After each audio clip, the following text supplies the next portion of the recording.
For me, it's just it's dedication to the child inside me and what I care deeply about, which is making these succeed. And ultimately, it's trying to be clear about what I'm enjoying doing. Right? It's surfing the stuff I love versus this is work. I'm probably not good at this work. Who else can I find that can do it? And doing the stuff that I truly love better, and doing more of that. I believe that the body is the place that drives the mind the fastest. You can go inside your head all day long trying to resolve things and make excuses or freak out, but I learned early on in my life that in order to make myself do things, I had to trigger this body to feel strength and to know that when I say something, I mean it. So I want to talk a little bit about your rituals, and then I want to get into some leadership and ask you about that. So what's a typical day for you? I know you travel, there's probably not one typical day, but what are some of the things that you always do that you have found have really been useful? So when I'm in my usual routine and in the pocket, Joe, there's the 5 a.m. club, right? And I run what I call the 20-20-20 formula. I shared it with you, and many people around the world have found great value from it. And it's pretty simple. I mean, it sort of rolls back to what the Spartan warriors once said, and they said that the person who sweats more in training bleeds less in war. And whether you're an entrepreneur, whether you're an artist, whether you're a baker, whether you're a yoga teacher, whether you're a mom, whether you're a street sweeper, when you walk out in the world, there's a call on your life to bring your best game to the world and release as much talent as possible. Mm-hmm. And a lot of people, what they do is they get up every morning and they sort of run their day by default. And they're chasing the day and they let life act on them in a very reactive way. And so I think what we want to do is see ourselves as warriors of some sort, where we take from 5 to 6 every morning and we prepare ourselves mentally, physically, emotionally, and spiritually.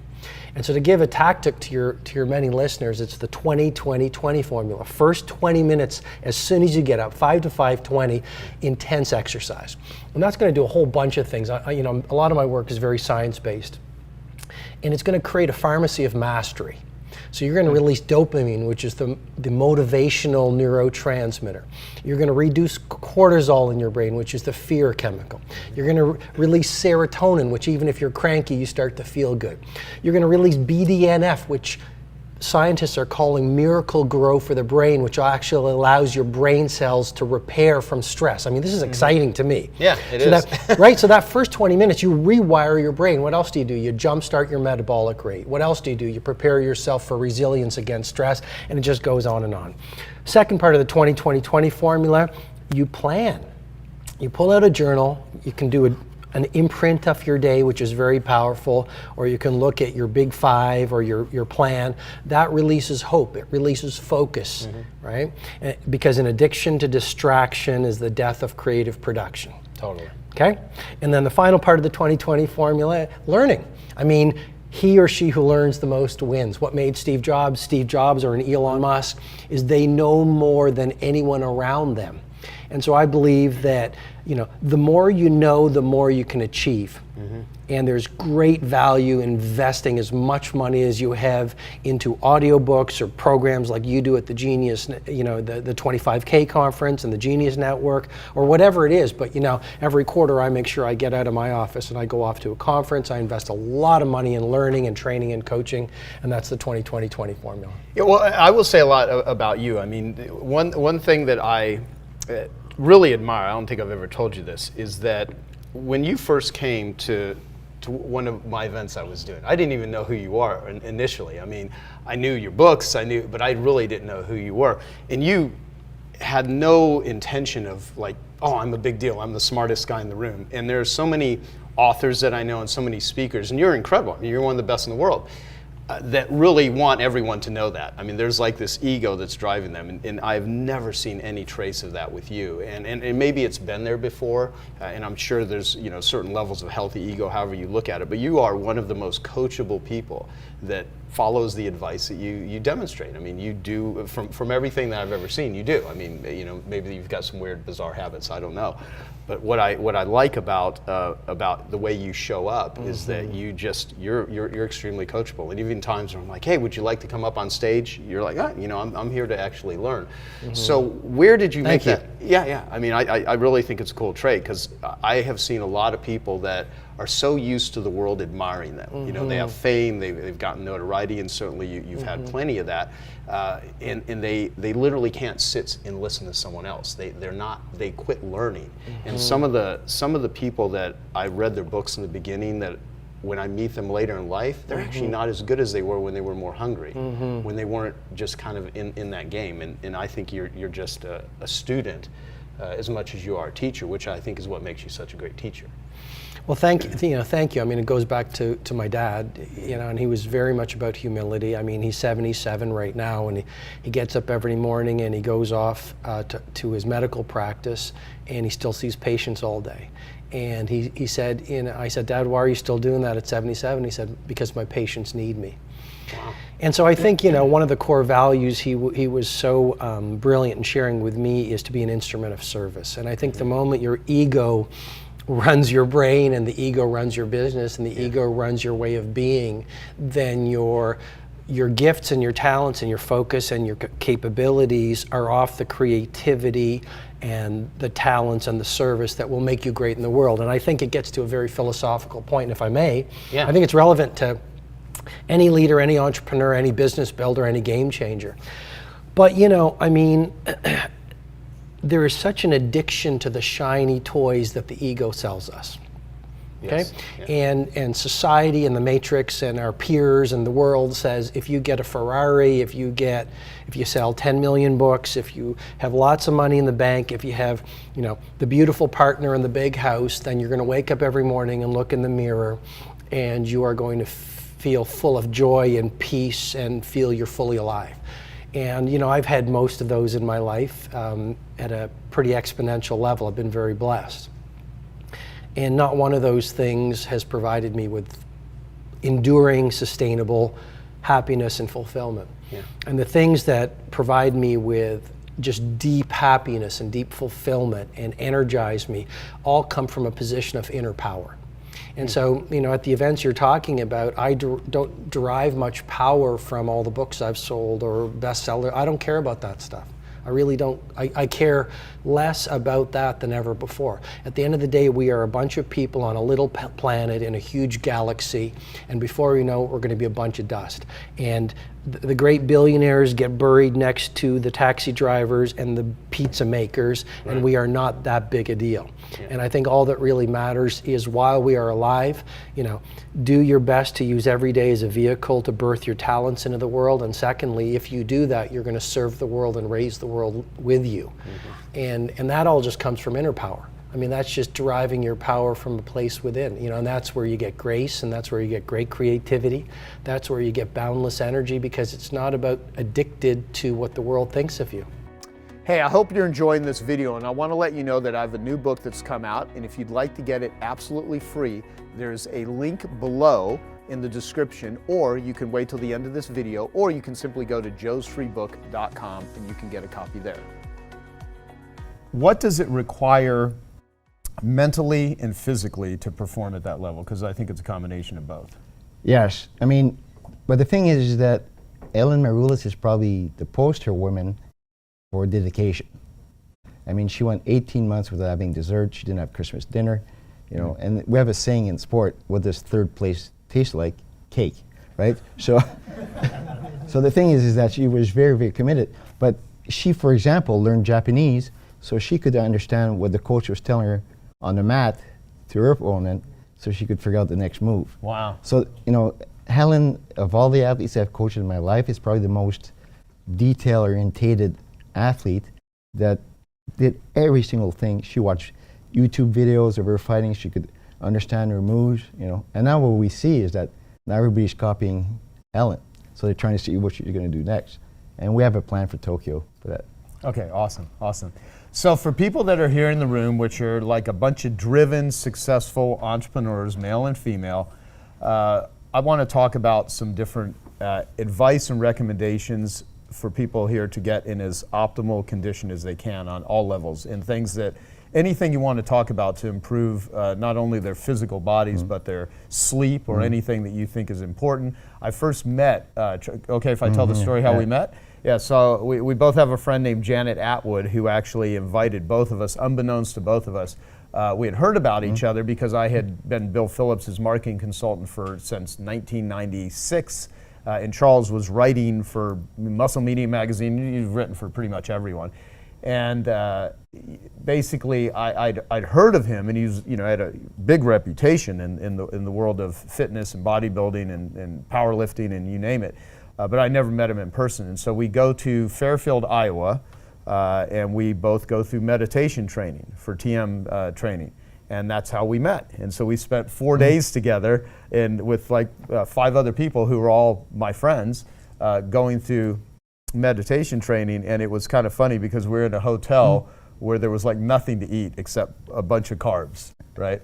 And you were like ready to kill somebody Yes. while going through meditation training. Yes. And we shot some funny ass videos in the grocery store and stuff. But so that's where me and Charles met. So you've explored a lot of different areas of the mind and the life. So what are some just fundamentals that people need to do in order to get in great shape? One of the biggest myths is that it takes a lot of work to get a good physique. And I mean, Tim Ferriss wrote a book called The 4-Hour Body. Yeah, but I think that 4 hours a week is plenty. Even my top level athletes, as far as strength training is concerned, it's about 4 hours a week. But there's no messing around when I train, right? And I think what people should realize, the room is full of entrepreneurs, but the difference between you and Olympic gold medalist is not that big because you're very driven. But the problem is that the way I explain to people is that you're like an oil lamp. And the flame is the yang energy. So the bigger you can burn the flame, it's great. So people spend a lot of their energy. But the problem is they don't take care of the oil. That's what we call the yin reserve. So executives should be really focused on building a highest possible yin reserve to be as yang as they want to be.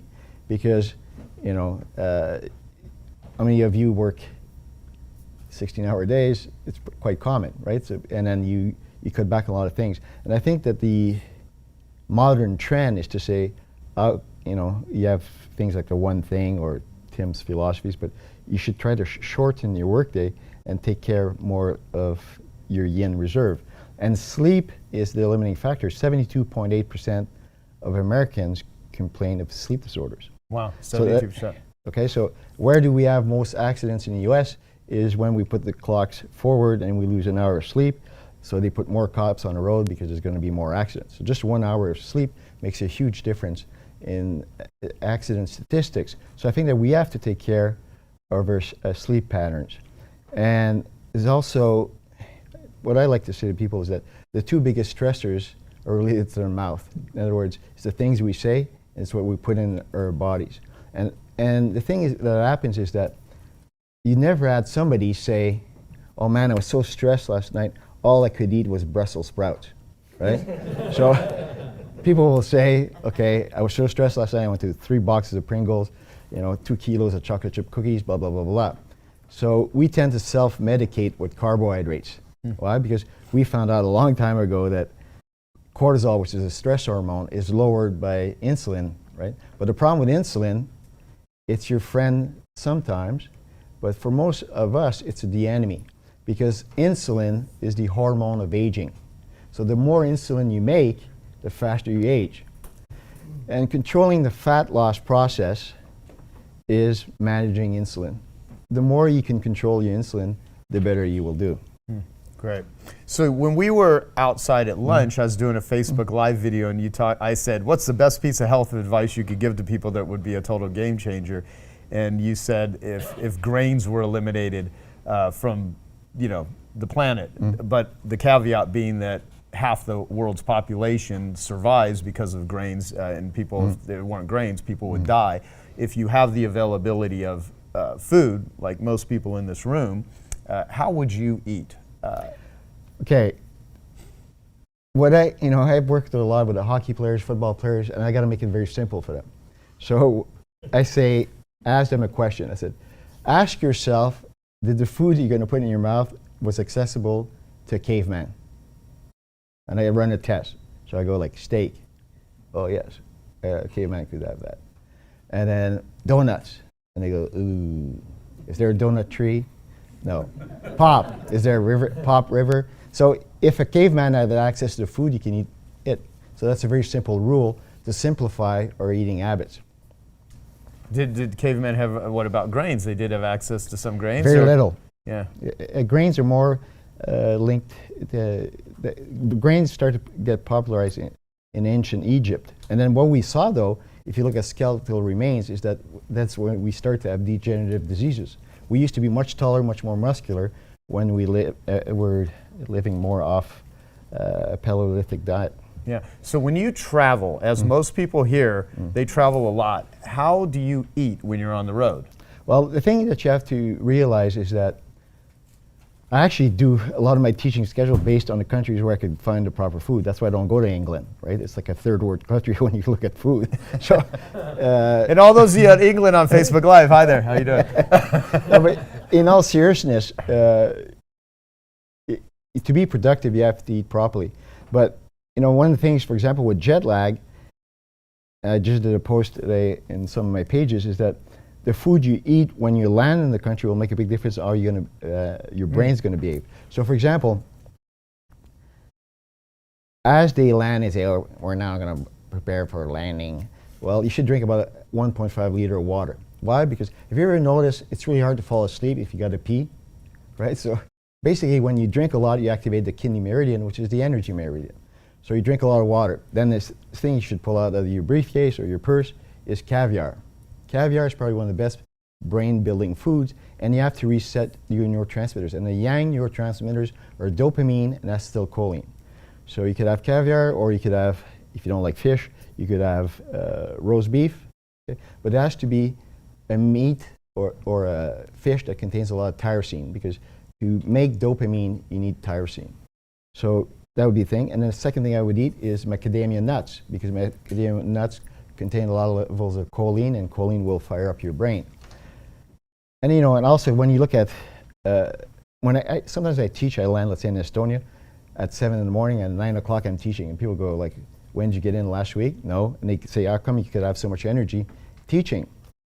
Well, a lot of it with jet lag is actually your mindset. If you keep saying, oh, for me it's 3 in the morning in Boston. Hey, fuck, shut up. Like, you're in Estonia. You're in Estonia, live like an Estonian. Shut the fuck up. So, that's my philosophy. That's it's beautiful. It's very, very sweet. Yes. What is your fitness routine? How do you exercise? How do you work out when you're at home and when you're on the road? Basically, I wake up early. I do meditation first thing. Then I take my book and I write what I want to be most proud of before I go to bed. So that sets up my mind, and I write what I'm grateful for, but it's not repetitive. So you talked yesterday about lowering the bar, so sometimes I say, hey, it's a really great bed at this hotel or whatever. So I simplify it, and then I say, what am I going to do? Then write this down. This is the most important sentence of this interview. The first thing you put in your mouth in the morning, provided it's food, okay? So the first thing you put in your mouth in the morning, provided it's food, will dictate the neurotransmitter cascade for the whole day. So that's why I'm a big advocate of the meats and nut breakfast, because it provides you with the raw material to make the proper neurotransmitters for the whole day. And there's lots of research, and from even the early 50s, on the content of your protein and the ratio between proteins and fats and the quality of the protein you ingest in the morning dictates the energy even in the later afternoon. So with children, what they found at Harvard is that if they eat, let's say, oatmeal, or even worse, microwavable oatmeal. Yeah, or cereal or something. Yeah, what they find is that when you give them lunch and they have to self-select the food they will eat, they make worse choices if they had a carb-only breakfast. Also, for example, if you give kids pancakes with that fake syrup, French Canadians would call that telephone pole syrup, because telephone poles don't have sap. So if you have, let's say, telephone pole syrup and then pancakes, kids score 20% less on IQ tests. Wow. Okay, because temporarily their brain's in a fog. Okay, so it's very important to set up your day with the right food. Then typically an hour after I've eaten breakfast, I train. Okay.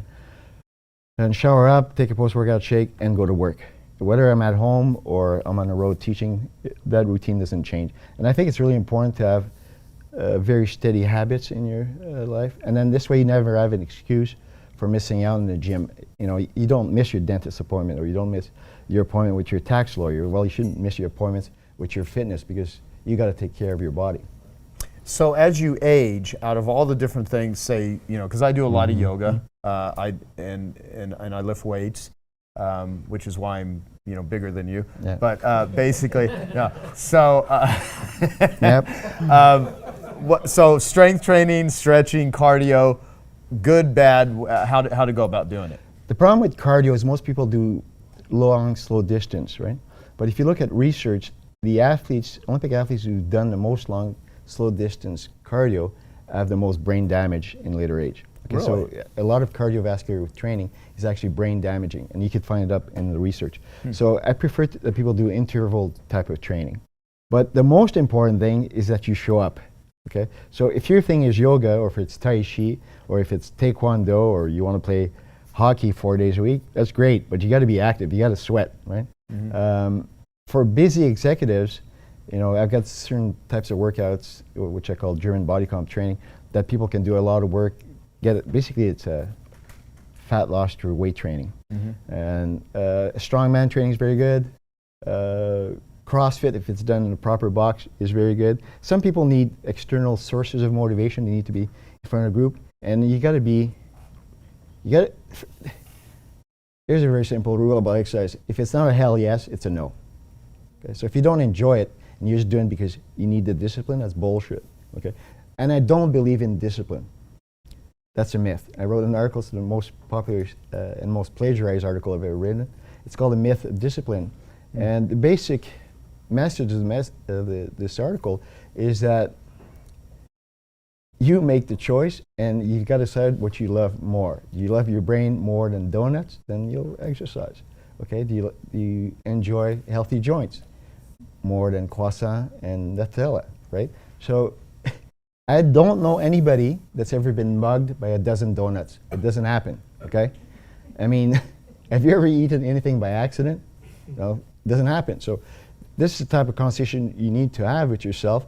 And then when I tell people, just make a conscious choice. Is this the best thing for me now?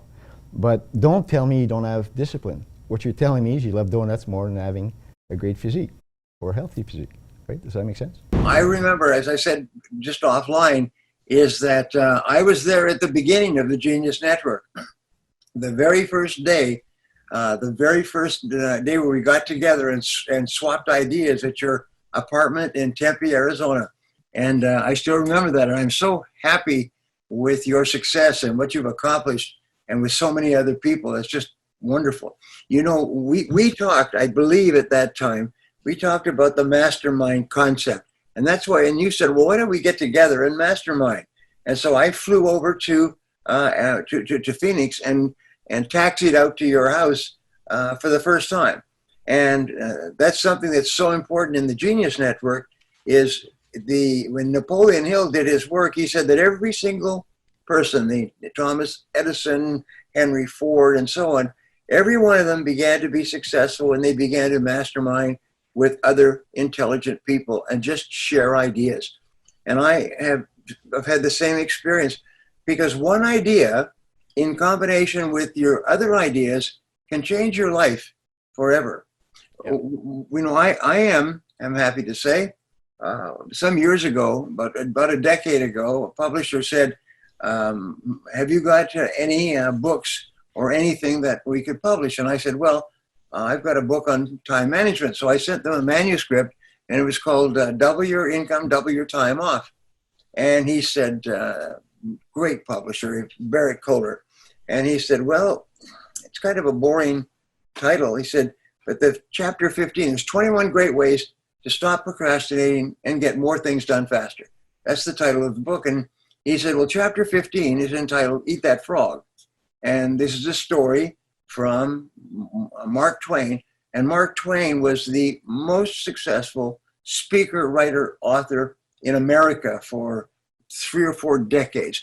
And he wrote this. He said, if the first thing you do in the morning is you eat a live frog, then you'll have the satisfaction of knowing that it's probably the worst thing that can happen to you all day long. And your live frog is your biggest, ugliest task. And so he said, just get up in the morning and just get it done. He said, and if you have to eat 2 frogs, eat the ugliest one first. So if you have 2 big tasks to do, do the most important. And then the other corollary is that if you do have to eat a frog at all, it doesn't pay to sit and look at it for very long. In other words, get on with it.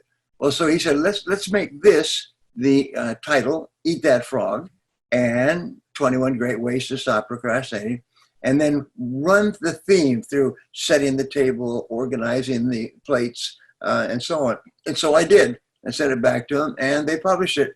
And he just told me this week, Steve Persanti, my publisher, is that we just hit 2,500,000 sales in 50 languages. Wow. Makes me the best-selling time management author in history. And it has one basic concept for us with the Genius Network is pick your most important task each morning and start on that task and discipline yourself to work on that task nonstop until it's done, and don't do anything else. If you can do this, which takes tremendous character, takes tremendous discipline, takes tremendous mental strength. If you can do this, the first time you do this, it will be very hard. You must be so distracted and you want to check your emails and make a call and get some coffee and so on. And what you have to do is you have to discipline yourself to stay at that, wherever you are, and do that task until it's done. Then I say, give yourself a reward. The time management author Julie Morgenstein says, don't check your email in the morning. And I love that as a concept. So you get up in the morning, start on your most important task, and discipline yourself to stay at it till it's complete. Then your reward is to check your email. But unfortunately, what do most people do is they check their email in the morning and in the afternoon and in the evening. They get up at night. They're just always checking their email. And each time you check your email, they estimate it takes 17 minutes for you to get back to work. It takes 17 minutes for you to get settled down and back to work and so on. And then somebody sends you an email and it goes bing, ding, bing, bing, and you stop. And you check your email again. And the email is one of the most wonderful communications devices in the world, but it'll kill you if you just keep checking it. So what you do is you turn it off. I always say, leave it off. Leave it off. Start your task and discipline yourself, and your big reward when you finish your most important task is now you can check your email. And if you can do that, what happens is you start to become so productive.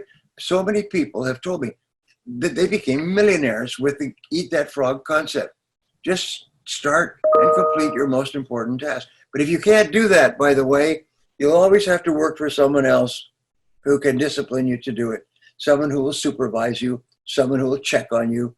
What will happen is you'll always be in the bottom 80% and never be a big success. And remember this 80-20 rule, it bites you in the bum all the time. And 20% of people make all the money. The 80% of people, why do you think we're having riots today? Who do you think's rioting? Certainly not the top 20%. They're busy making money. It's the people in the bottom 80% who are frustrated and angry and upset and so on because they have too many bills, as they say, too much month at the end of the money. They don't know how to get out of it. The answer is make a list of what you have to do, pick the most important task, and work at it till it's done. Your whole life will change. When you first started and you were getting everything going, did you find it challenging at all to have like any kind of balance? And because I know you love your kids so much and you love your wife so much, you know, when you're getting something going, you invest a lot of time in the ramp up stage. Did you ever deal with that sense of guilt of like, oh man, I have to put the phone down, or oh God, I have to just shut it off, you know what I mean, and spend time with my family? Well, I've done something which is slightly unusual, and I think possibly it's the advantage of owning your own company, and that is I've always worked from home. So I've never work from an office. When I say never, not pretty well never. I mean, there were, you know, right in the early days, you know, I'd pop in a lot to our record company, so I originally worked in a houseboat. You know, the kids would, you know, be crawling around on the floor. I'd be having, you know, meetings with people. Might even be changing a nappy. You know, so the kids literally, you know, grew up with me as we were building the Virgin Empire. And then when the kids' holiday time came, you know, we would pack the bags, and I would just move my office, you know, to Necker Island. And you know, so I would always be around my family. I suspect, you know, we're closer than a lot of families because of that. You know, yes, I would be, you know, spend quite a lot of time on the phone, and you know, I'd be busy, but we were around each other. Now, I think if there's any lessons to be learned from that for other people, I mean, I do think that with modern communication, one shouldn't have to get stuck in an office. You know, the more one can get out and about, the better. If you've got companies, go and live your companies, you know, spend a lot of time with your people, and spend as much time with your family as you can. And you know, I think getting that balance is absolutely critical, and making sure that you bring up great kids who are happy and, you know, loving, and you found that time for them is critical, because they are going to be the next generation. Yeah. You know, what is your unique ability? I mean, what makes you Richard Branson? People consider you charismatic, friendly, funny. Good looking. I mean, I don't want to say good looking. Yeah. Yeah. Yeah. That pretty much sums it up. Yeah. No, I mean, what makes you effective? I mean, so, you know, people look up to you as one of the most recognized, successful, fun entrepreneurs on the planet. I mean, what makes you you? I think the sort of fun side is perhaps natural. I mean, I think, you know, I've always enjoyed having fun and making sure other people have fun around me. You know, whether it's you know, building a UFO and flying it over London on April Fool's Day. You know, you know, I was quite young when I did that, and caused that absolute panic with the police force and the army coming out and so on. You know, but I think it's natural. I think other people can, you know, who are maybe not naturally that way inclined, I think they can train themselves to enjoy life more than they perhaps are, and they may be taking themselves too seriously. I think they can, you know, if they make a real effort, they can also find a fun side in them. And I think you can train yourself out of. I mean, I was a awful public speaker when I was young, and you know, and the amount of ers and ums, I mean, I can now feel them coming back again. You know, somebody once did an interview with me, and they cut out all my ers and ums. My ers and ums were longer than the actual words that were there, and so I think you can train yourself out of difficulties. Somebody said to me, you know, the way to overcome fear of public speaking is just think of yourself, you're in a living room having a chat with some friends, and you know, and that helped me a lot. So I just from then on I just have a chat with friends, and it seemed to manage all right. But let's move on to another question. Well, no. I want to go a little deeper with that one just for a minute, though, because I mean, you do some things that other human beings don't do, and it makes you really effective. And I've often wondered if you ever identified that, or do you really not know? I mean, do you know what makes you powerful and influential and persuasive, and causes people to want to surround themselves with you and get behind your causes and become a client of your businesses? I mean, what's the Richard Branson secret sauce? I mean, do you really know? Well, look, I think you are only as good as the reputation you've built over many years, and I hope, you know, that I've managed to build a good reputation, and and therefore hopefully people can can trust me. So if you look back over Richard Branson's life, there's the exciting side. They're trying to be the first to fly around the world in a balloon, or the fastest across the Atlantic in boats and so on. And I think that sort of slightly sort of sexier side of my life, the fun adventurous side, has also helped the brand and helped make the brand a bit more interesting than, say, British Airways, where the chairman hasn't put his life on the line too often. And then there's the actual companies themselves. The fact that I think we have made quite a big difference to people's lives in whether it's if you fly on a plane or travel on a train or or listen to music, etc. I think in a lot of different areas we've made differences to people's lives, and so I think there is some substance there. Hopefully then it's down to personality, whether you're good at dealing with people, whether people want to actually spend time with you, and whether you genuinely care about people. And I'm just extremely lucky. I love people, love spending time with people, love learning from people. Hopefully I'm as good a listener, which I think as a good leader's got to be a great listener, not wanting to listen to themselves all the time. Talk about, because one of the big tools in our 25K group is the not to do list, which people rave about all the time. So speak to the not to do list and how you your use not that. to do list is more important than your to do list. So if what I would recommend you do, especially it's a great time to do it at the end of the year, is make a list of everything. If you need a guidance, on ilovemarketing.com, type in Focus Finder. Focus, the word focus, Finder, and then watch the 50-minute video from Dean Jackson.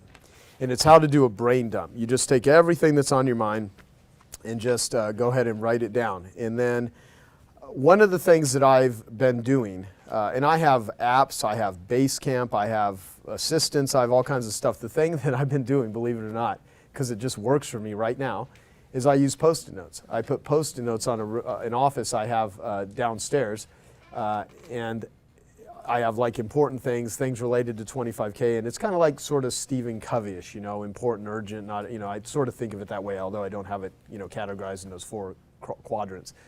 And I just, as soon as something is done, I just take the Post-it note away. And if it's, and then Eunice, we just started doing this. If Eunice needs to do something, or if I need something for Eunice, there's a Post-it note that Eunice is going to do this. Anessa, who's one of my assistants, who does a lot of personal stuff with the home I've been remodeling for a year and a half. I put all the stuff related to that on a Post-it note. And then she can come in and say, oh, we're going to do this, we're going to do this, we're going to do this. And now, oh, it's painful. Some of you would look at that and be like, that is the most ridiculous thing, but that sort of works for me. And what else am I missing here? No, I mean, I think that's great. I use a handy dandy notebook. Yeah. Well, I actually, easy. I like visual things, but email, one of my things that I'm trying to figure out is how can I actually live without email? I hate email. Freaking hate it.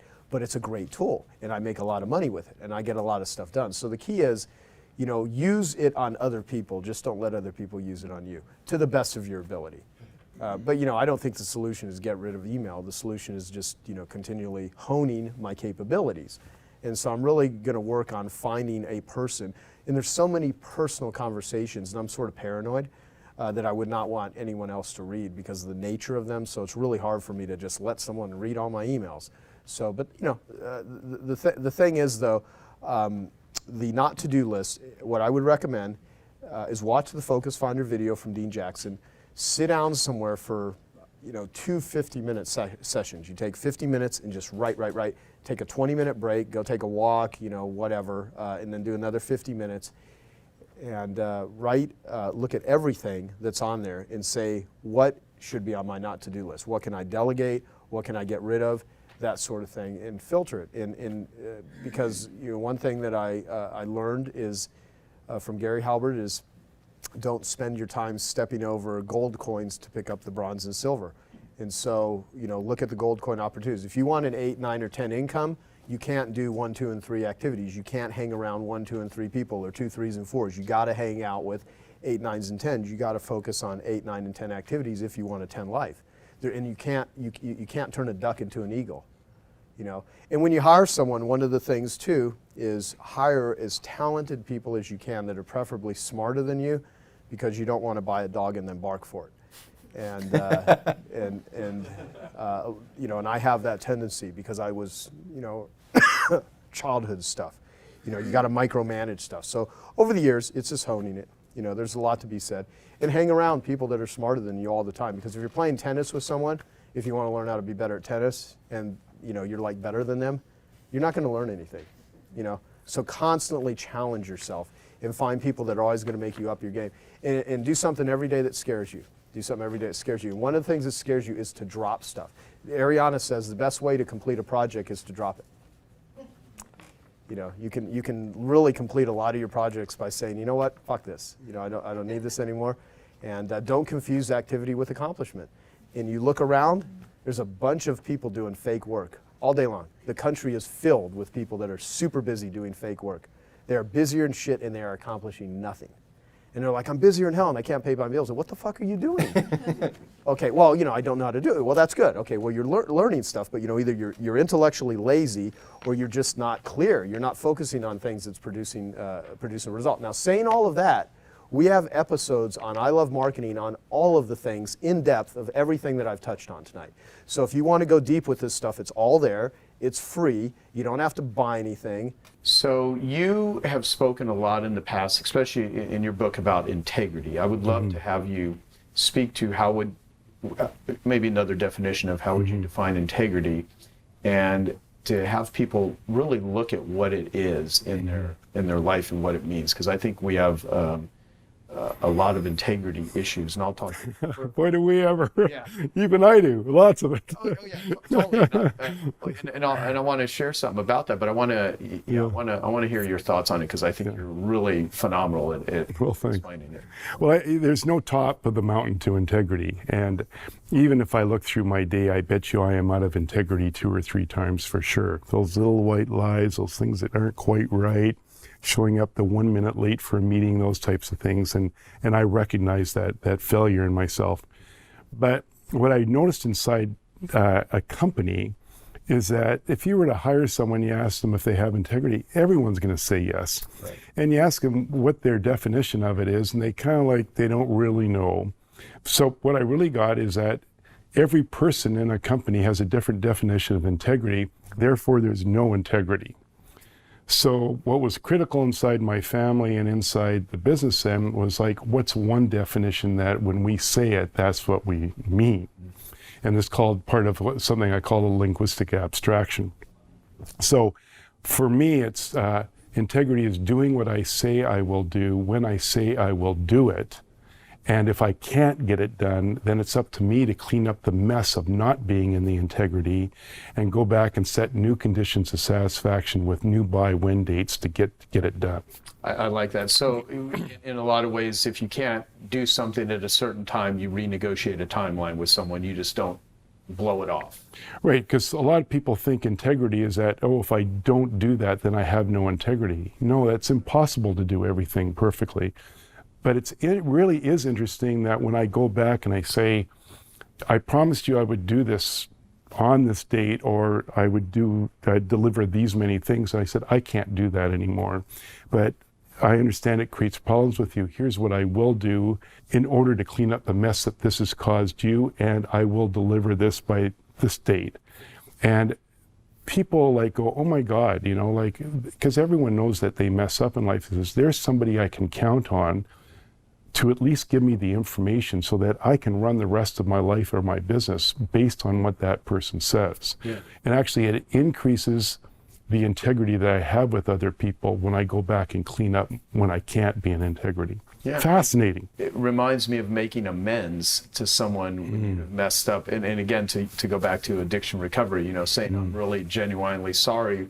I'm surprised, having not only in my own life, but witnessed it with literally hundreds of people, that you would think the relationship is ruined, but when some person puts down the sword or says, you know, I really screwed up and I want to clean my side of the street, it's amazing. Well, you want to help them out, huh? Oh, I know. Yeah, exactly. I have a friend named Chris Widener who I had met, you know, about 1.5 years ago. from my buddy Harvey McKay. He's the guy who's now 86 years old. Oh, yeah, He wrote yeah. a book years ago called Swim with the Sharks. And so he was having a small meeting, and there was a handful of people there. And this guy, Chris, was speaking to everyone. And he said, how many of you think we have an integrity problem in the country right now?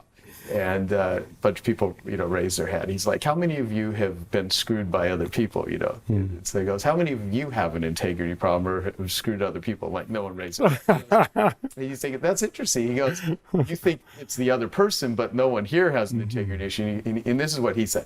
He goes, the reason why is because we judge ourselves on our intentions, and we judge others on their actions. And I was like, that's very interesting, because people that are ripping someone off, most of them actually think they're not doing anything wrong. Now, you would, depending on if they're a total narcissist or a sociopath or something, then don't have the ability to feel empathy, maybe they're oblivious to it. But I've thought about that quite a bit, as there's, most people wake up, even people you think you have issues with, they are judging themselves based on their intentions, not their actions. And I think when someone has to really look at their actions and how that's affecting someone, I don't believe a lot of people spend that much time really looking at how they're occurring to the world because of how they occur to themselves.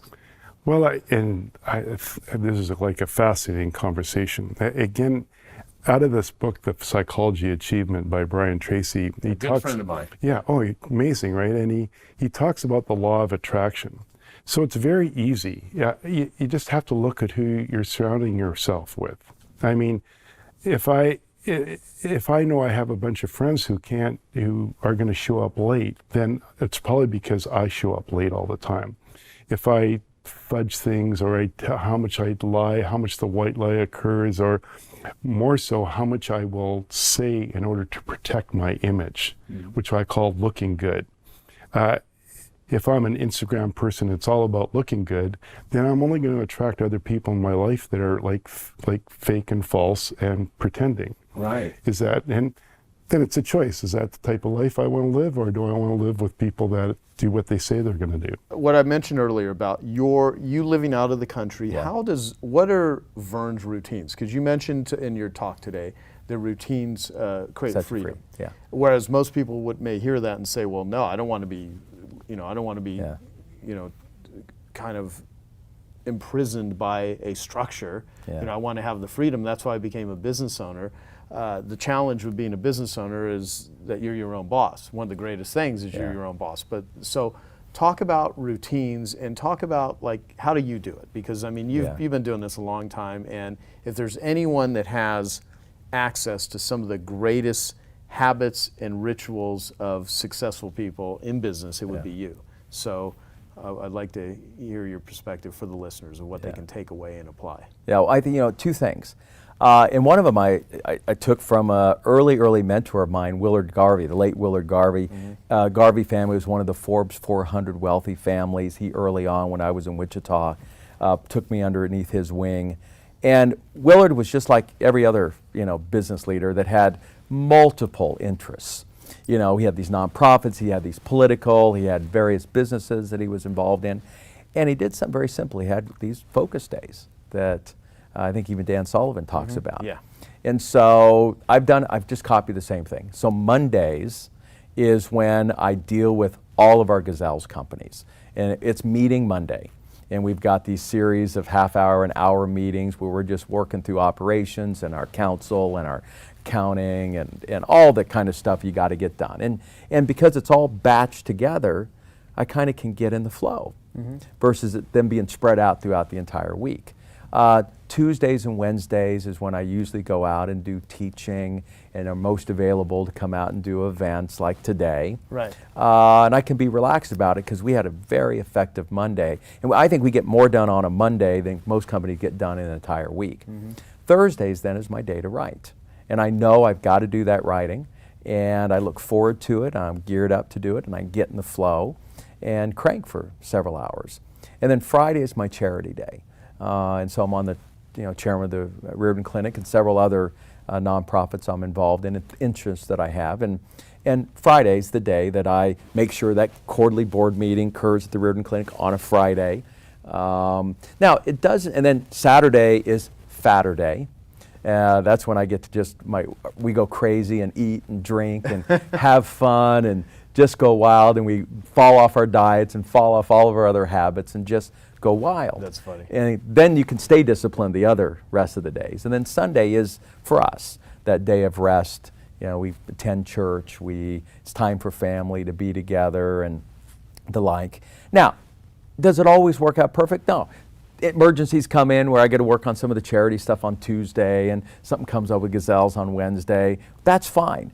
But the fact that each of those days has a different focus allows me to make sure that I can move that needle a little bit in each one of those key areas of both our lives and our companies is what's been powerful. And those are the routines that I find set me free. The other thing was amazing, and most of the entrepreneurs that have made their journey to Europe find, is that I'm 6 time zones ahead of the US.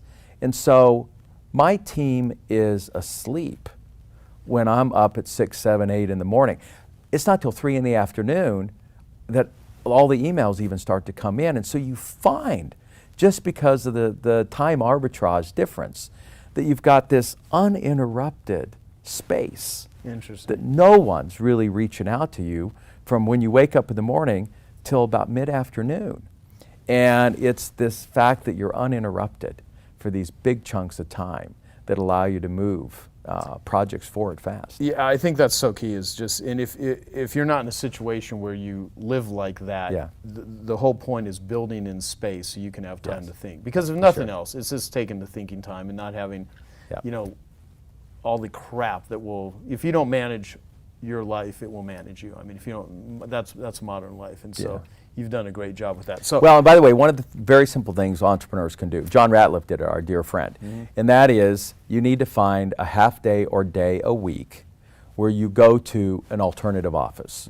You know, whether you've got to go to a friend's place, whatever it is, you've got to have, or you just stay home that day to your home office, you've got to force that into the schedule and make it the same day every week where you just go. And I learned it from was Johnsonville Foods.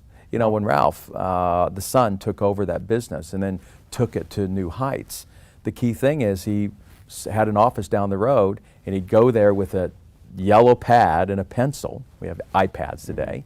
And he would sit there and really think about, what do we got to do to take this company the next direction, the next level. And so it's forcing that into your schedule every week that's critical. The other one is that counsel. You know, when we asked Jim Collins out of his books, what was the most important idea, again, for us mere mortals? He said the power of this thing that they discovered in Good to Great companies called the counsel.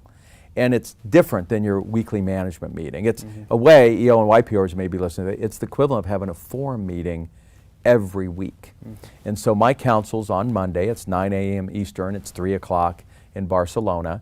And it's where we bring our CEOs together, the various companies. And it's not an operations meeting. We're not checking through lists.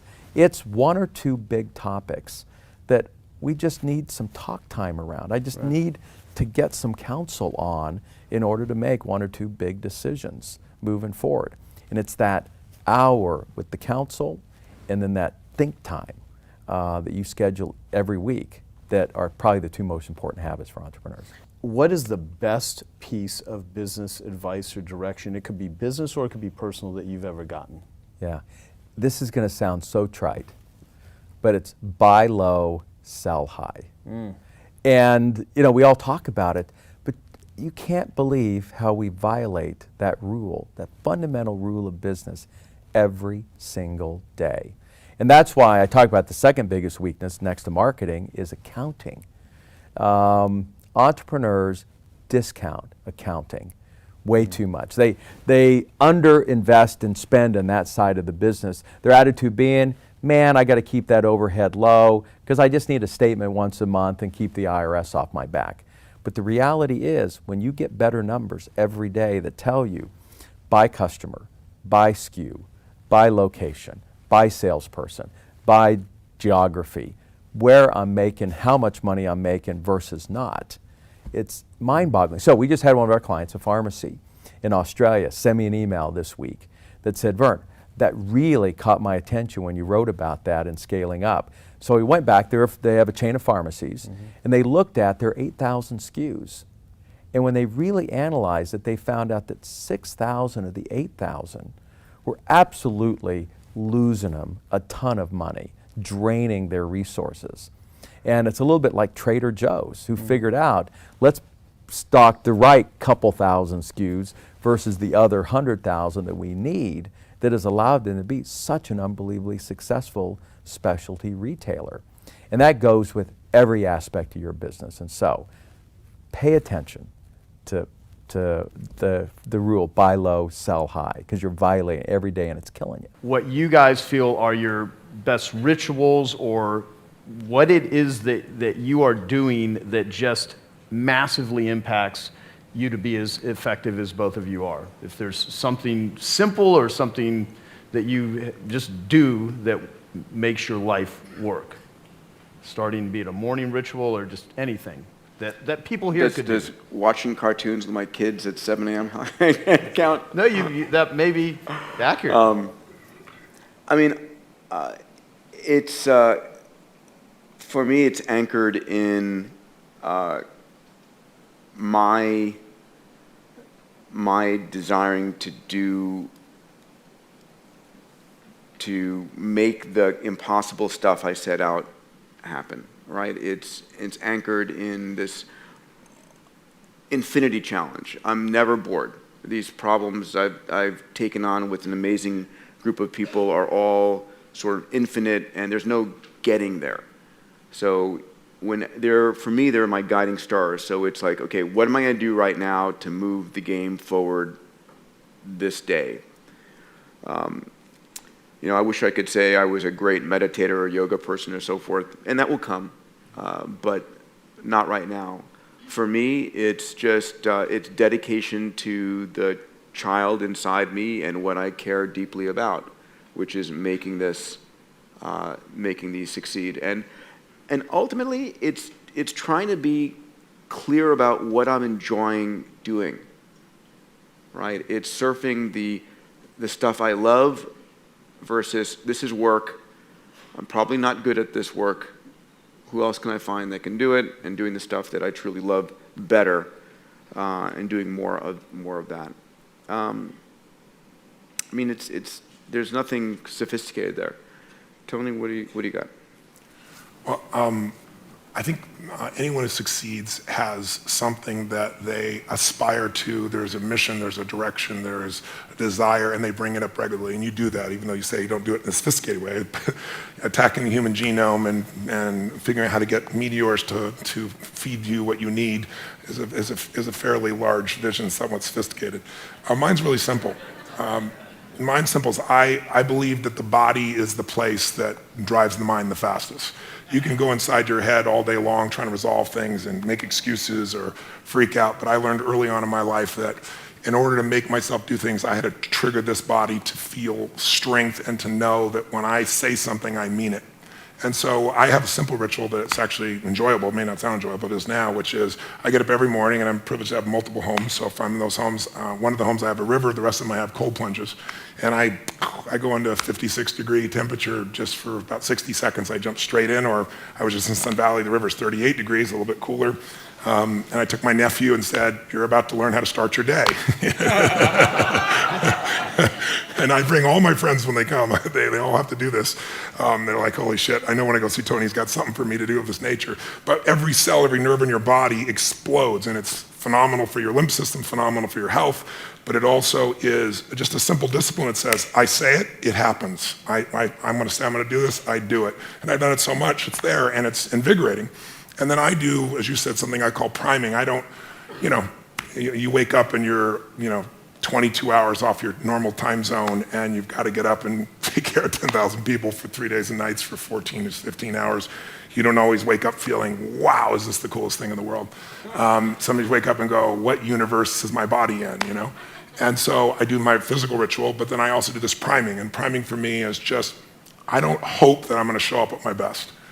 I create a state for it. Most of you know probably the principle of priming. They've proven it in so many scientific studies. We all think we make our decisions consciously, when much of our decision making that we think is conscious is being made by contextual environmental manipulation that we're not even thinking about. On one study, they took some people and they hired actors that would go to 100 people and they'd walk up to you and they were trained to do the exact same look, same expression, and they'd say, would you hold this? They hand you a coffee cup and they reach in their pocket and grab their phone, put them back, say, thank you very much. They just kind of assume the action. And they would do it the same way, same facial expression, 100 people one way, 100 people out there. And what was the only difference? Cold iced coffee versus hot coffee. An hour later, they come back with some people, different people, who've got little caps on. They're saying, listen, we'll give you $10 if you'll give us 2 minutes. If you read this 3-paragraph story and give us 2 question answers. And they read this little story, everyone reads the same story, and at the end they ask them, how would you describe the main character? What are they like as a person?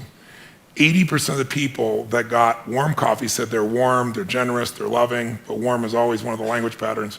80% like clockwork, people got the iced coffee, same story, say that they're very cold, that they use language like being obsessed or being about themselves, selfish, things of this nature.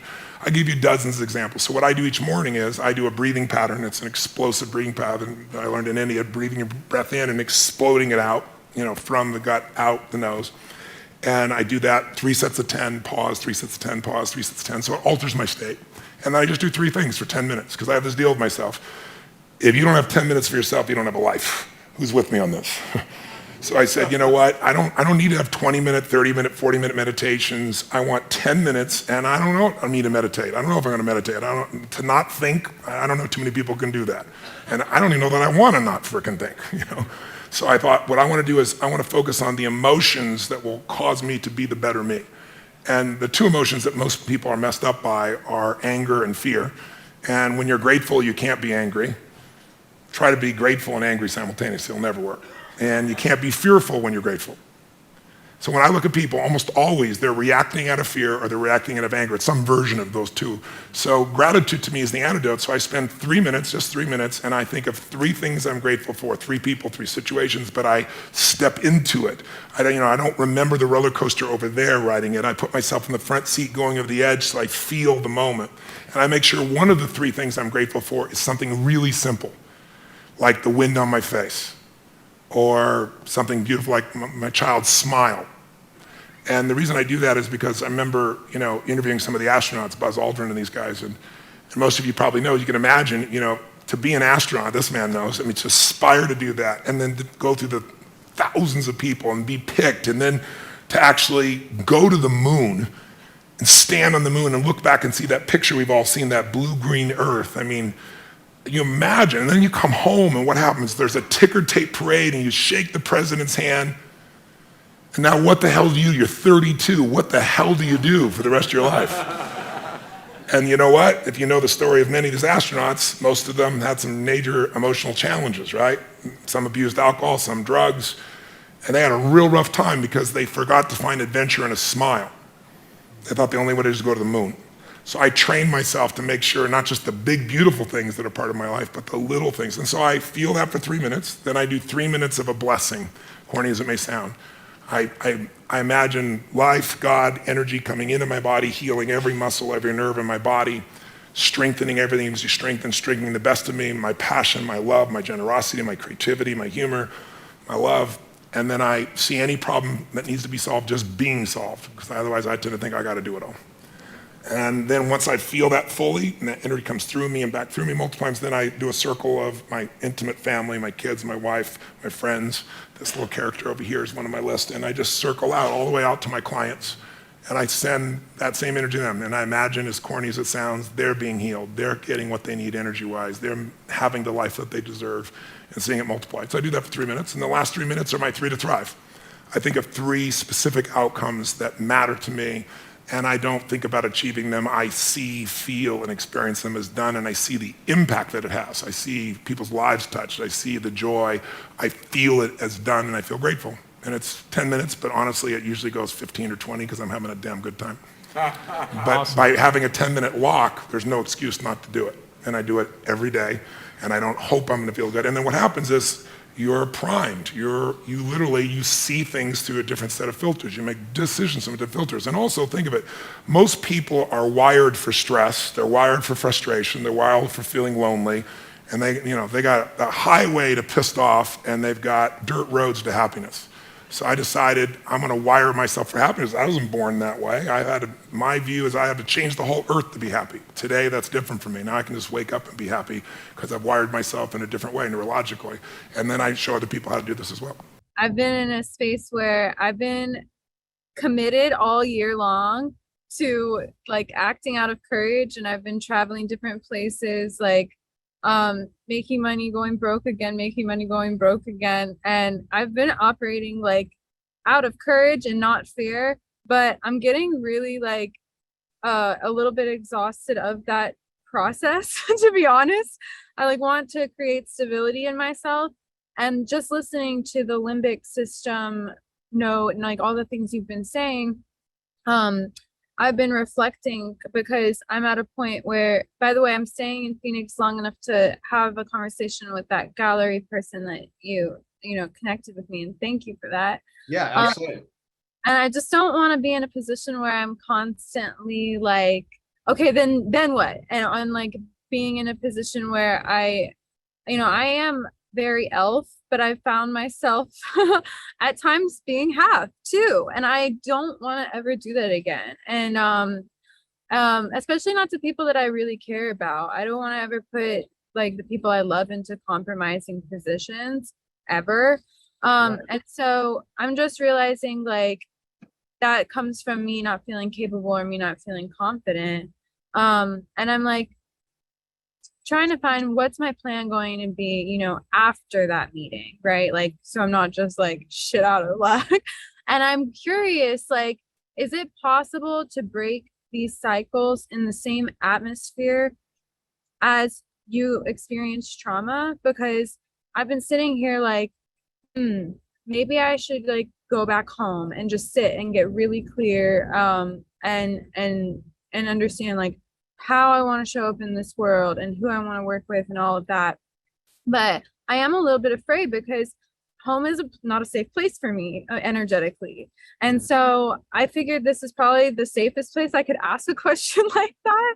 I also am starting to see really, really clearly just how capable I am and how much I do have to offer the world. But I just don't want to ever like be in a position where anyone even feels like I'm taking advantage of anything, because I'm so much better than that. And I want to be around people who are better than that too, and foster those relationships in real life. Yeah, well, thanks for asking the question. I can speak for myself of when I was in the worst times in my life, I could not seem to function without falling into holes. And I was an addict, and I was a really bad addict. I was a functional addict, but I was talking to Dr. Anna Lemke, the one that wrote Dopamine Nation, earlier today, and we had just recently met. And I was telling her about when I was, the worst state of being a drug addict. When I was 18 years old, I weighed 1 week, I weighed 105 pounds. And my average weight at that time was 120 pounds. And when you're an 18-year-old male and you weigh 120 pounds, that's pretty skinny. But 1 week I was not eating hardly at all. I didn't have any money to buy any food. I was just doing drugs.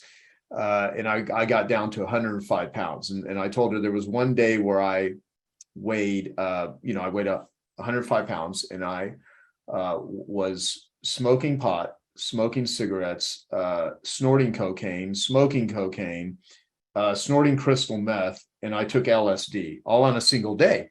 And I said, it's amazing I didn't friggin' die. And that was just in a really dark place, right? And how the hell I pulled myself out of that is, grace of God, luck, whatever. But what ended up really helping me, because I was really messed up for a long time, and is I had to find other people. And where I found the community is 12 steps, right? And I will often tell people that 12 steps, even if you're not an addict, even though most people are, there's lots of support groups that cost no money, and that are often better and more useful for human connection than therapy can be, even though I'm a big fan of the right therapy and the right therapist and the right community. But it's just being able to, whenever we feel like giving up or wherever we feel like our energy reserves are exhausted, there's ways to replenish them. Now, if one has money and means, you can, pay for massages, you can go to gyms, you can have a nice house, you can do all that. But if you're limited, then that's where it's, necessity is the mother of invention sort of thing, where you just start tapping into resourcing yourself and saying, okay, what would I do for me if I was my own best friend? How would I reach out? Where would I look for? And I cannot tell you how many times I've suggested, and few people do it, but the ones that do usually give me really good feedback, is to go to a group, go to a 12-step group and help other people that are struggling. Because when I feel like shit and I think my life sucks and I feel like, I'm so drained, and I find someone that is in a painful situation, and I can often lend advice. Sometimes if someone's dying, because I've sat with people, I've been the primary caretaker for two people that while they were dying, one of them being my father and another being my friend, Dr. Janice Dorn. And then I've been kind of around people that were dying where I wasn't their primary caretaker. And there's times where you're not going to stop someone from dying, especially if they have a debilitating disease and or it's that time, right? So a lot of times all you can provide is you can provide companionship. All you can do is sit there and love them or listen to them. And even if they're people you had a very difficult time with, and I'm not talking about hanging out with people that it's toxic and destructive for you. I'm just talking about, it's interesting how we can replenish our energy when it feels like we've given everything, when we're sitting down with people that are just really struggling. And I'm saying this, not that I'm, again, none of this is for entertainment purposes only. Treat it like a 12-step group. Take what you like and leave the rest. It's this, I often feel really encouraged by encouraging other people. I seem to get more when I give, and that's different than sacrificing yourself. That's different than, giving your last penny or neglecting sleep, or you're already starving and you're trying to help someone, you're giving your last meal away. I mean, you can't fix the world with broken hands. So you have to be able to, keep yourself in a certain place. But all of us as humans are going to go through stages where we're selfish, self-centered, desperate, broken, and that's where we need to go and ask for help. And when someone's really down and out, they will walk into 12-step rooms. That 12 steps is interesting because they'll say built through attraction, not promotion, but no one is attracted to walking into a 12-step group. It's really desperation. People that walk into a 12-step group, their life is not working and they don't know where else to go. And thank God they walk into that room. And there's a lot of people that are anti-12-step, and I understand, I could argue for both ways. It's not the end all and be all of everything, but what it is it's community. And so what I would say, even in my book, I talk about your genius network. Like if you need to figure something out, make a list of who are the people that you could reach out to that could help you in a particular area where you feel you need the most help. And if you can't come up with a name, at least come up with who that person could be, and then do your damnedest to go and find them, or to talk to someone to reach out and do it. Kind of like what you're doing now. That person and making those calls. So that's what I would say. And oftentimes the reason I even bring up 12 steps is almost everywhere in the world. There's rural areas and there's parts of the world where you can't. But in most places, it's usually within driving distance to go to any sort of 12-step meeting. And I've even told people that don't identify as addicts is go to an open meeting and just listen to what these people are saying. And it's sometimes you'll hate it, but other times you'll be like, wow, that actually is really useful, just being around other people, because there's a lot of people that your love and your care and your concern and your art and your skills will rejuvenate them. And by doing that, it'll rejuvenate you. And that being said, also, sometimes you just got to go sell something. Sometimes it's like, what? I got something to pitch. I think it's going to be good. Let me find and let me market it. Let me sell it. Let me shoot a video. Let me ask other people to refer me. And, so I don't want to take any of that away. So those are my thoughts. I hope that helps. That helps a lot. I mean, that's how I got myself in the position I'm in, was I literally gave my last penny away. Yeah. So if I did that, then I can do all of the other things you're saying. I'll probably incorporate several of those things. Thank you, Joe. Yeah, you're welcome. Good luck with everything. I remember I'm trying to think who you actually were talking to about it. You said that you think one of the most crucial things of keeping your mind sharp was just having a lot of different interests in a lot of different areas. I think that's true, because now I admire people who are single purpose. A brain surgeon who is really good and devotes all his attention to that, that's commendable. But that makes him more vulnerable. If you've got a lot of interests, and I've seen people in my business, television, who, when they were forcibly retired or elected to, they got bored and they didn't know what to do with themselves. I can't imagine being bored. Oh, I can't. If there was a 40-hour day, and I had nothing else to do but sit and think or read. I can't imagine being bored. So it's important, I think, to keep active mentally, and the brain is like a muscle. That's a cliche observation, but if you don't use it, it's going to kind of atrophy. Well, you've done a tremendous amount of work with just helping older people, however you define it, live better lives, understand their purpose. I mean, what would be some of your tips and recommendations as people get older to keep themselves totally mentally sharp? I mean, here you are, 87 years old. When I live here in Arizona, so when I went to pick you up today, I was getting there a little early. I called, and your wife said, "Well, he'll be back here at 9:30." So you're right, doing something this morning. You have appointments this afternoon. I mean, you stay very active, and I mean, you're clearly a very sharp individual, and you're physically, in fantastic shape. I mean, at least it appears that way to me. I mean, what are some tips and recommendations that you would have that would be significant life changes? A realization that you can mitigate hazards. You can influence your longevity and your comfort and everything by habits that you clean up. When I was 25 years old, I thought it was the normal adult human condition to feel bad. I really did. Really? I remembered when I was 15, I felt good all the time. If somebody had said when I was 25 and didn't feel good, when you're 45 and 65 and 75 and even 85, you will feel about like you did when you were 15. I would not have believed them. But I was too dumb to realize why I felt bad at 25. I was smoking 2 packs of cigarettes a day. I had a diet that would have not been good for a hog, really. And I wasn't getting enough sleep, and I drank too much. And I got that all cleaned up in short order, through the help of my wife. And with a decent regimen, I realized you can influence very heavily how your well-being is, how you feel, how long you're going to make it.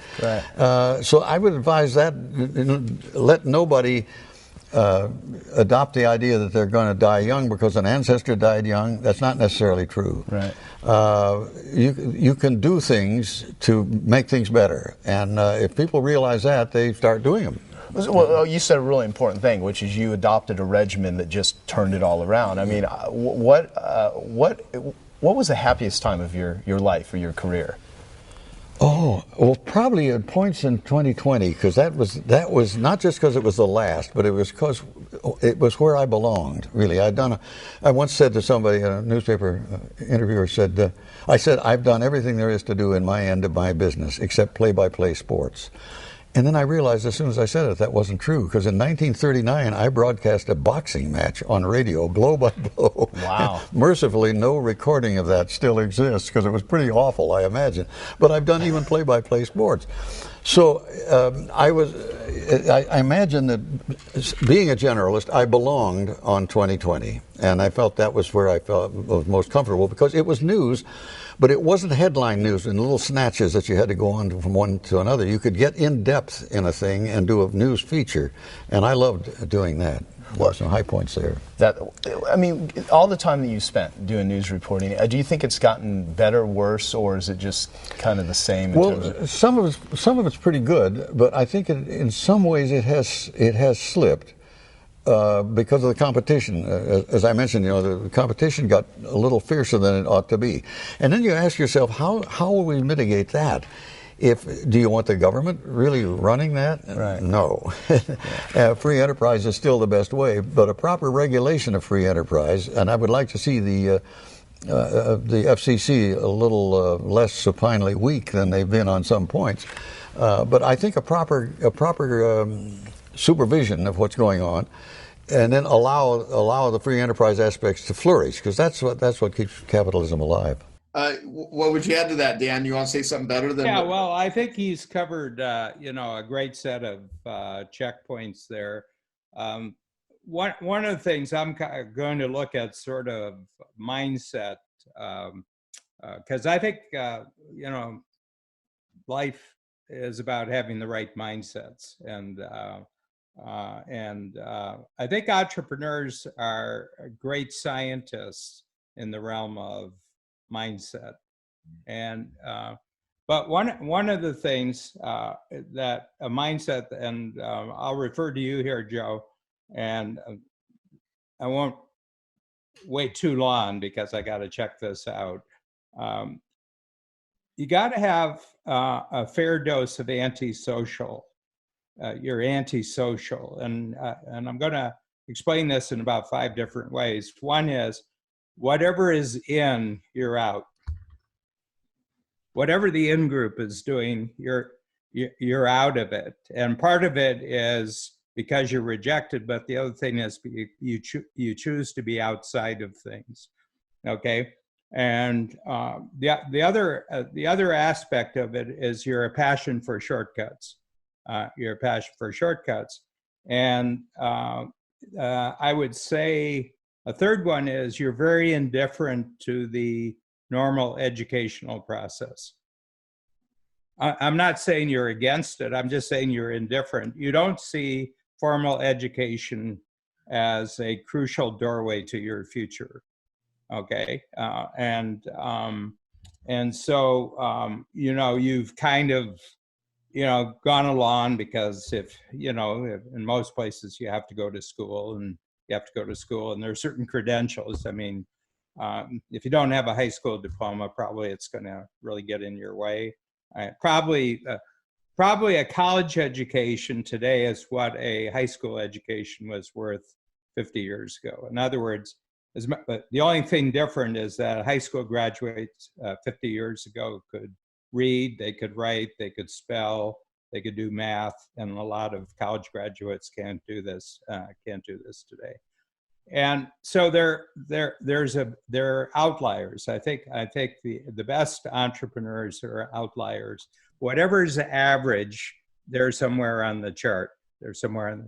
And it's a particular skill. It's a particular insight that they have. I mean, Gino tells a great story, but he's one of the most antisocial human beings I've ever met. Yeah, you know what? And Joe, you got real anti there on some levels. You got real antisocial. I do, Yeah. I'm only agreeable where it suits me. Well, I heard the same from the guy that I learned marketing from originally, a crazy copywriter named Gary Halbert.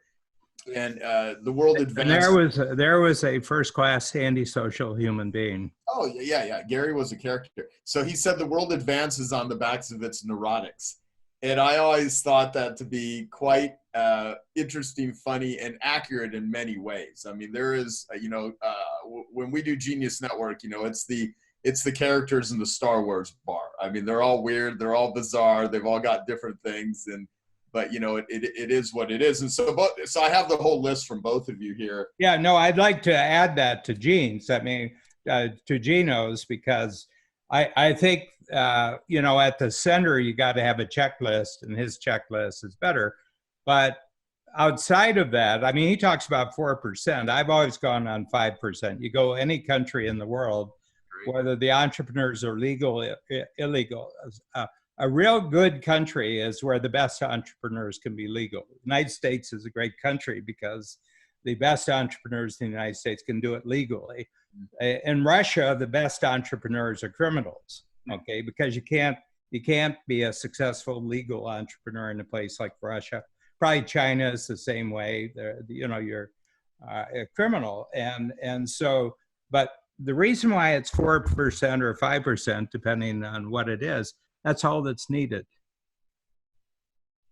Society doesn't need any more than 4 or 5% of this type of person, because they create sufficient amounts of innovation, they create amounts of shortcuts and savings that the rest of the population benefits from having 4% of their people like this. And so my sense is, I think it's really correct, and that tells you it's born. I mean, if it depended upon education, 40% of people would be entrepreneurs, but it can't be taught. You can't, you can't teach outlier. Yeah. So it's kind of like batteries included, batteries not included, sort of in the context, right? Yeah, and I can spot them, and you can spot them, and I can spot them. Someone starts talking. The one who really got me, I was Jeff Madoff had us at New York, at the school where he teaches marketing. And Jeff is a longtime friend of our. I met him through Joe, because possibly with the exception of you, Gino, everyone in my life I've met through Joe. But anyway, I met Jeff Madoff, and politically we don't talk about it. Jeff is everything. Where I would be politically, Jeff is on the other side. But I really like him. I really like him. There's something just fundamentally I really, really like about Jeff. And so we find millions of other things to talk about. But he has this course at New School. I think it's called the New School in New York. And he had Kathy Ireland as an entrepreneur. He gets really great entrepreneurs. And Kathy Ireland started off, she was the tomboy model. She was on the front cover of Sports Illustrated 13 times. And she's quite tall, and she's quite, you can tell she's got some muscle on her. And she, started at 17, 32, 15 years. And then she quit. And she started her own entrepreneurial company, and she's got a $2 billion global company now. And but she was talking about how she formed it and how she created it and why she created it and the tough times, the good times, and everything else. And I was going down my checklist of what really strikes me home. This is an honest story. This is a true story. And it's check, check, check, check. Everything she said about entrepreneurism corresponded to my experience. Yeah, and it's really interesting, but she's an outlier. You can tell right off the bat, she's an outlier. Yeah. Well, so here's this, I just love what both of you said in terms of, because my question was about struggles do entrepreneurs face and when growing their companies and how do you overcome them? And, so Gino, I'll say this again, because I think it's good for everyone listening, not having a vision, hiring the wrong people, not spending time with your people, not knowing who your customer is, not charging enough, not staying true to your core. I thought that was great what you said. I even wrote a note next to it, find yourself in 5 businesses, not one. Not knowing your numbers, because at the end of the day, we're in the arithmetic business. Whatever business we're in the arithmetic business, and not crystallizing roles and responsibilities. And so this, of course, requires needing to sell, needing to go out and say what it is you say, and that's a certain level of risk taking. So Dan says with antisocial, whatever the in group is, you're out. Passion for shortcuts, indifference to normal educational processes, and then being the outliers. And so I think in a lot of ways, like a podcast like this or these books, these are all things where entrepreneurs seek this stuff out, because it's not being given to them by the government. It's, their parents aren't handing it to them. Maybe some entrepreneurial parents may try to offer things to their kids, but for the most part, they're hunters. And so entrepreneurs go out and they hunt. They don't just hunt for customers and clients and opportunities, but also ways to do it. They look for recipes. They look for roadmaps, to Dan's point about a passion for shortcuts. Okay, I hope you found that video awesome and useful. So if you want to get a free copy of my book, I want you to click here. And if you want to watch some more videos that'll be useful and awesome, click here. Go ahead. You're over here. Do it now. Come on. Thank you. Watch him.